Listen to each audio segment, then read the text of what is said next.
Of course, Cool family, like and subscribe to the channel to know everything about Real Barcelona.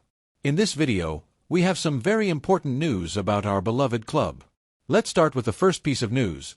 FC Barcelona is in full swing in the transfer market, and one name is resonating strongly in the offices of the Catalan club, Theo Hernandez. The French left-back, currently at Milan, has become one of the major targets for the Blaugrana team to strengthen a key area on the field and elevate the competitive level of the team for an ambitious season. At the club, it is clearly perceived that Theo is not just another opportunity in the market, but a strategic recruitment, a present and future move that responds to a high-stakes sports bet. From the player's entourage, some very revealing information has been disclosed. Theo Hernandez wants to play for Barcelona. His decision is firm, despite the lavish offers from Saudi football that tempt him with astronomical figures, doubling or tripling what he could earn in Europe. The French fullback has a clear priority at this stage of his career: to compete at the highest level, win prestigious titles, and continue to grow in a demanding and technically excellent football context. And for Theo, this means one thing: playing for Barcelona. The Blaugrana club, aware of the footballer's desire, has already activated all possible levers to study the feasibility of the operation. From the sports management, it is considered that the recruitment of Theo Hernandez is worth the effort, both economically and sportingly. Initial conversations between the parties have already taken place, and although details remain to be finalized, the player's predisposition has been welcomed with enthusiasm in the club's offices. Barcelona is ready to make a significant effort to integrate the full-back, aware that he is a differential footballer in his position, with physical and technical conditions that place him among the best in the world. His speed, his one-on-one power, his projection ability, his offensive flair, and his defensive rigor make him a very difficult profile to find in the market. It is no coincidence that other major European clubs are also keeping an eye on him, but it is Barcelona that is betting the strongest on him. On a personal level, Theo feels that he has completed a cycle at Milan after several seasons as an undisputed starter, even wearing the captain's armband on some occasions and consolidating himself as one of the leaders in the locker room. The Frenchman believes that the time has come to make a qualitative leap in his career. Barcelona represents that superior challenge for him, a destination that combines tradition, competitiveness, history, and a football identity with which he fully identifies. At the club, they are fully aware that the recruitment will not be simple. Milan does not want to part with one of its great figures and will demand a transfer fee commensurate with the player's status. However, Barcelona has confidence in its ability to structure a smart operation, based on staggered payments and formulas that allow integrating the recruitment into the current economic planning. The objective is clear: to integrate Theo Hernandez without compromising financial stability, but demonstrating ambition and sporting strength. The priority that Theo has given to Barcelona, above the multimillion proposals from Saudi Arabia, has generated immense respect at the club. In an era where many footballers prioritize million-dollar contracts over the sporting challenge, the Frenchman's attitude has been perceived as a testament to character, professionalism, and conviction. From the locker room, the technical team, and the supporters, the message has been received: Theo wants to play for Barcelona and is ready to wait to achieve it. The operation is underway. The player has already communicated to his entourage that his first option is to land at Camp Nou this very summer. The Blaugrana machinery has been activated. Technical reports approve his integration, and conversations with his entourage have clearly shown that there is total synergy between the two parties. Barcelona has found in Theo a reinforcement that goes beyond the sporting aspect. It is a declaration of intent, a clear bet on quality, commitment, ambition, and the profile the club needs to return to competing among Europe's elite. Tactically, Theo fits like a glove into the Blaugrana playing model. His ability to join the attack, provide width, break lines with his dribbles, create superiorities on the flanks, and generate danger in the final third of the field make him a destabilizing weapon. But he doesn't just shine in the offensive phase. His stature, tactical reading, and speed allow him to also be a reliable defender, capable of neutralizing top-level wingers and correcting dangerous situations with solvency. He is a complete, modern footballer with a competitive character, exactly what Barcelona needs to strengthen its defense. The conclusion of the operation would also have a significant media impact. It would be a direct message to the football world: Barcelona is alive, continues to attract big names, and remains a preferred destination for stars. In a context where European football struggles to retain talent against the economic giants of other leagues, the fact that players like Theo choose the Blaugrana crest over money speaks volumes about the prestige and magnetism the club still possesses. The sports management is confident in concluding the deal as soon as possible. Conversations with the player's entourage have been fluid, and the next step will be to advance in direct negotiations with Milan. At this stage, the role of the footballer will be fundamental. If Theo clearly expresses his desire to wear the blue and garnet, the Italian club could be more receptive to negotiating favorable conditions. Barcelona, for its part, is already doing its homework to prepare an offer that will convince all parties. This move is also part of a broader plan, to build a competitive squad with versatile, young but experienced profiles, capable of performing both in La Liga and in Europe. The recruitment of Theo would represent a step forward in this objective, raising the overall level of the team and bringing a top-level solution to an area that has been a subject of attention for several seasons. Barcelona supporters, always demanding but also dreamers, are already getting excited about the idea. Theo Hernandez is not just a great footballer. He is a player who generates impact, lifts the crowd, transmits energy, and can become a reference both on and off the field. His arrival would not go unnoticed and would lift the spirits of a fan base eagerly awaiting a season of success and great European nights. The second piece of news concerns an important decision in our club. Barcelona is approaching the final stretch of the summer transfer market with maximum attention to building a squad that combines talent, coherence, and durability, far from signings made for media impact or external impulses. In this context, an unexpected name has emerged, generating some stir in the media and sparking conversations within the Blaugrana environment: Victor Gyokeres. The Swedish striker, who has shown in the Portuguese Liga and is now of interest to top-level teams in Europe, has been officially offered to Barcelona, as confirmed by sources close to the club. Even the Portuguese press has echoed this, positioning Victor at Camp Nou as a new Blaugrana signing. However, the sports management and President Joan Laporta maintain a very clear stance. This is not a priority, and his incorporation is not considered within a strategic plan that focuses on strengthening other areas of the field. The offer was made through a series of discreet but sufficient contacts to reach the knowledge of the highest club officials. Within the player's entourage, it is assured that there is a real interest in changing leagues, taking on a new challenge in Spain, and being part of the history of a club with an identity, European aspirations, and a fan base that supports every decision. Victor sees Camp Nou as an ambitious destination aligned with his progression, and a clear message has been conveyed from his entourage. He wants to represent Barcelona. This desire has generated some echoes in the offices, but has not been enough to change a plan that, so far, excludes the incorporation of a striker profile if it does not meet very specific tactical and strategic objectives. It is undeniable that Victor enjoys a growing reputation. In his last season in Portugal, he scored over 20 goals and contributed several decisive assists, demonstrating a finishing ability, good positioning in the box, and a physical presence, a delight for any team seeking offensive strength. The press in his country was quick to highlight his performances with headlines like "Victor en route to camp" or "Barcelona attempts the recruitment of Gyokeres." This has created some media expectation which, in certain supporter circles, has sparked enthusiasm at the idea of having a striker who combines youth, power, and resolution ability. However, in the presidential office, a cautious assessment has been made. Joan Laporta has indicated that the club will not recruit under pressure or external influence, in a phase marked by responsible austerity. Each incorporation must meet specific needs identified beforehand, and in this case, the technical team and sports management agree that there is no urgency to reinforce the attack with a striker of these characteristics. The current priority is to strengthen the creative midfield, support the defense with a physical presence and rotation, or enhance the wings with players capable of combining versatility, verticality, and immediate adaptation to the playing style. Another important factor has been the technical analysis. Victor is a scorer, yes, but his adaptation to a combinative system with constant mobility, positional exchanges, and high pressing raises doubts. Internal reports indicate that his defensive contribution is limited. He has not been seen moving as much outside the box, and there is room for improvement regarding participation in the build-up phases. This lack of tactical fit places him outside the desired profile, especially when the club already has players capable of contributing goals from the attack, albeit with different characteristics. Investing resources to strengthen the same area with a similar profile does not meet a programmed need. The club's economic situation also plays a determining role. Operations to strengthen the squad are considered with mechanisms of salary efficiency, staggered payments, loans with options, and performance-based deals. Spending a significant sum on a striker when the plan is to balance and rotate the squad does not align with the current philosophy. Laporta has insisted that the club must invest in what truly changes the team's rhythm, and for now, it does not seem that a striker is that lever. The salary structure and financial fair play lead to prioritizing impact signings in other positions. It is also speculated about other tactical reasons.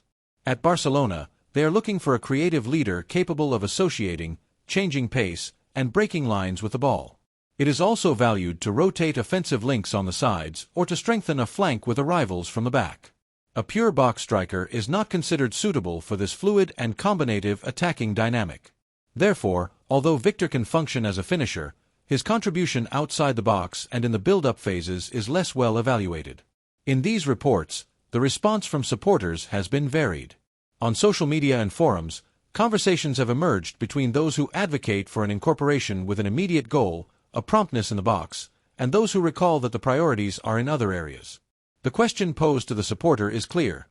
Is it worth investing in a box striker when the priority is to enhance creation or defense?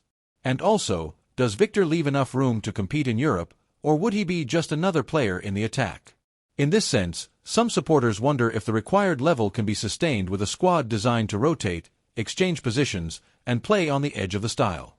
If the club recruits a fixed battering ram, mobility and freshness are lost. It would benefit more from a striker with more versatility or even betting on fresh talent that has not yet exploded at a contained price. The media offer may exist, and the player's interest as well, but the sports management has decided to keep the initial focus intact. Negotiations can be made, contacts can be taken, but there is no firm agreement or willingness to bid unless new factors emerge, a cost reduction, an explicit request from the technical team with strong football arguments. This market requires courage, strategic vision, and patience. Barcelona knows this and, for now, has decided to be selective, but the opinion of every cule counts and contributes. The ball is in the offices, but the voice of the supporters is a fundamental part of the journey. The third piece of news concerns a potential surprise in our club.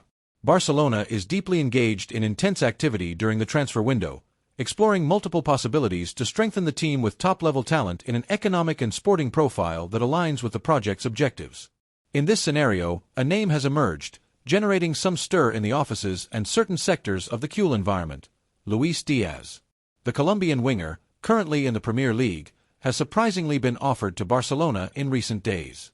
His agent and closest entourage have directly conveyed to the club the player's firm desire.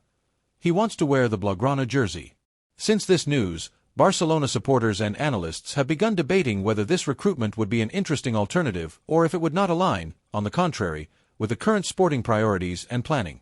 The offer came through contacts and informal channels, but with enough weight to reach the table of President Joan Laporta and the sports management. The message was clear: Luis Diaz dreams of playing for Barcelona, perhaps more than a market impulse opportunity. It is an ambitious bet by the player to join a new challenge in Spain, a country he already knows, but in a different environment, marked by the demands of competition and Cule passion.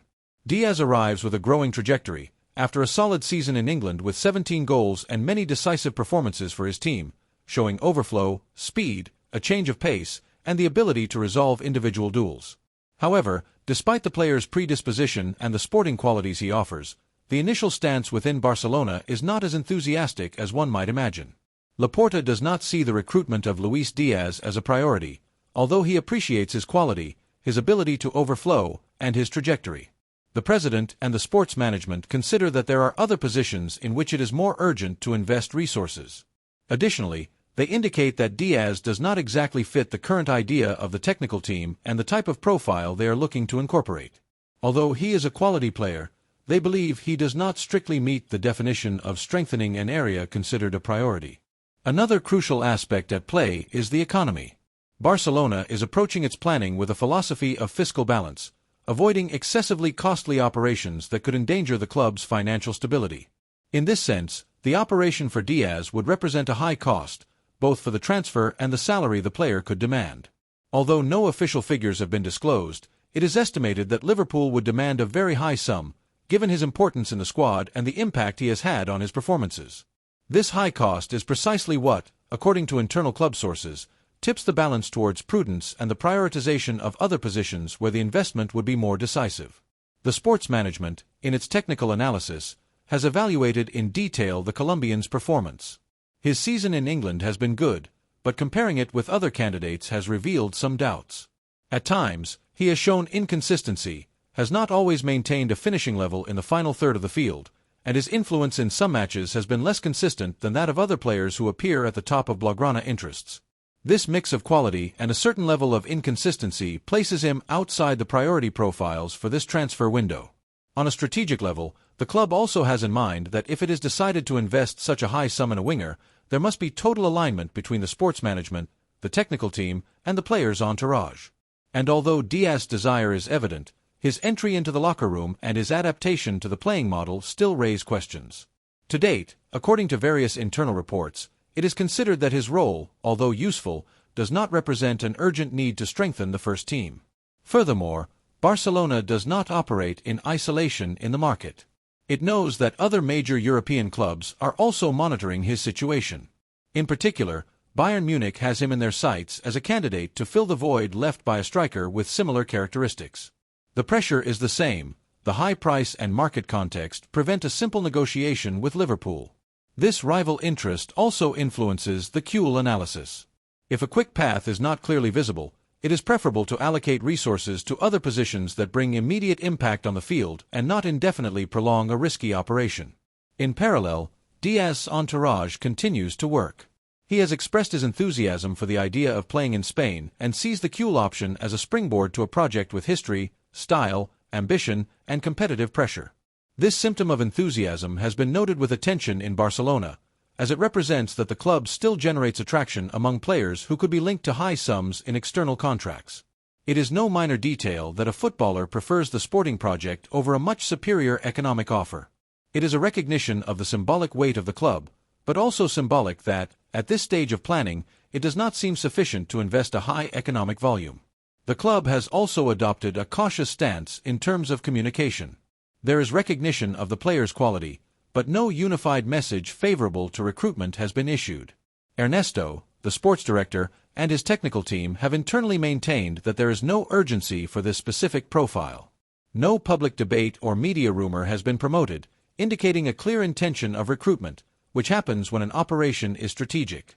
In this case, discretion prevails. It is understood that it is preferable to maintain prudence, evaluate options, initiate exploratory contacts, and not condition the rest of the planning for a player who, they conclude, is not a priority. In internal circles, it is speculated that a significant turn in the market, either a significant price reduction by Liverpool or a forceful message from the technical team requesting reinforcement, could change the roadmap. But this, for now, is not considered. The majority viewpoints towards not making a formal offer unless other players of the desired profile disappear from the market, and there is a clear opportunity to incorporate Diaz under reasonable cost conditions. The fourth piece of news is a huge bombshell at FC Barcelona. Paris Saint-Germain has significantly intensified its efforts to secure the transfer of Fermin Lopez. The young midfielder, who has become one of the great gems from La Masia, sees his future at the Catalan club coming to an end. Meanwhile, in Paris, negotiations are progressing steadily. According to the renowned journalist Fabrizio Romano, an agreement has been reached between the player and PSG for a 6-season contract, practically tying the young player's future in France. The economic details with the Blaugrana club remain to be finalized, where PSG will have to pay €60 million to convince Barcelona's coffers to let him go. This sum, although high for a footballer not fully established in the first team, represents a strategic financial opportunity for a club that needs to balance revenues and manage departures according to market values. At Camp Nou, there is a mix of resignation and disappointment.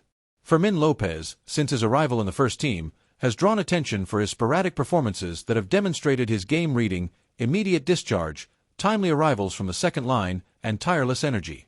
But amid tactical changes and the urgency for immediate results, this talent has been relegated to the background.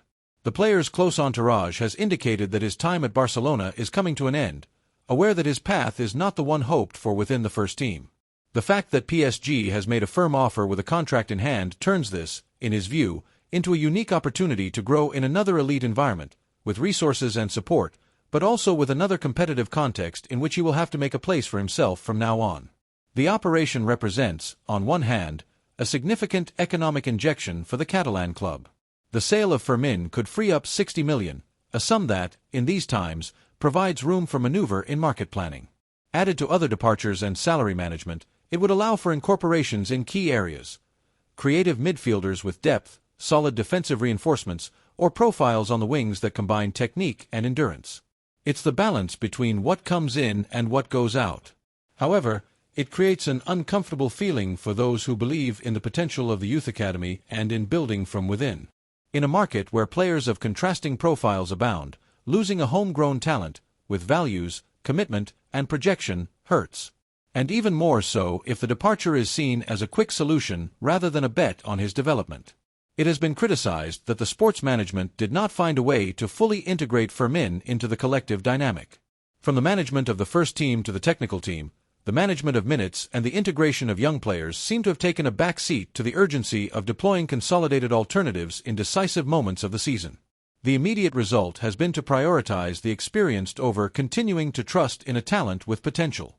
PSG, on the other hand, has presented a silent but coherent project.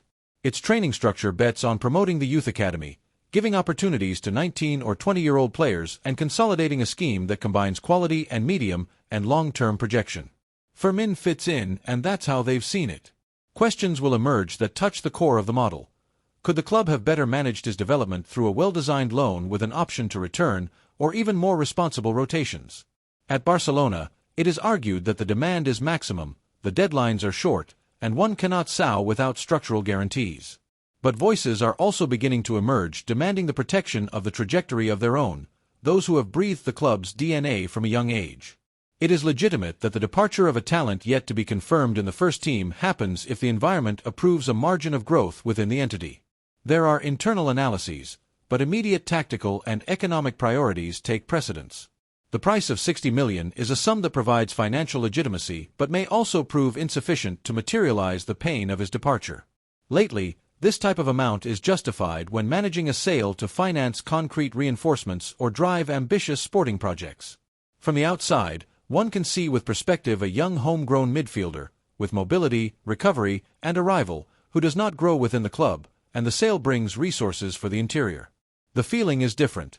One loses a footballer who could complement, connect with the identity, and offer solutions without external dependence. This poses a tension between pragmatic management and formative coherence that is not new but this time generates a painful echo. Criticisms on social media have already begun. One supporter points out, "He leaves without being given continuity. We all know that it's not always the case with the most entrepreneurial projects." Another writes, "That we receive 60 million seems perfect to me, but that a transfer in accordance with his performance was not negotiated is lamentable." There are also those who add, "If the need for liquidity is real, but transferring a talent and projection asset cannot be the result of tactical urgency, we will have an exchange an even more crowded midfield." There are also proposals from those who wish him success at PSG and to return with guarantees, a contract, and a place. This team needs it. The debate thread is endless, open, visceral, and fully rooted in the sentiment of Barcelona supporters. Fermin does not improve by recruiting without growing from the base. But who does it better, here or there? From the president's office, it is argued that transformation requires balance, that tough measures are needed to support impact signings that strengthen the competitive level and place pressure on returns. The sale of Fermin is a pertinent economic operation that shows pragmatism but will also be a recurring argument in discussions about the model. A triangle between sporting profitability, economic solvency, and formative projection. In this case, the first two are bet on, but the third is penalized. What do you think about the probable recruitment of Fermin Lopez by PSG for 60 million and a 6-year contract? Do you think the sale brings prudence and economic strength to Barcelona, or does it represent giving up a growth opportunity that should have been managed differently? Should he be able to return when he is a consolidated footballer, or is it already too late?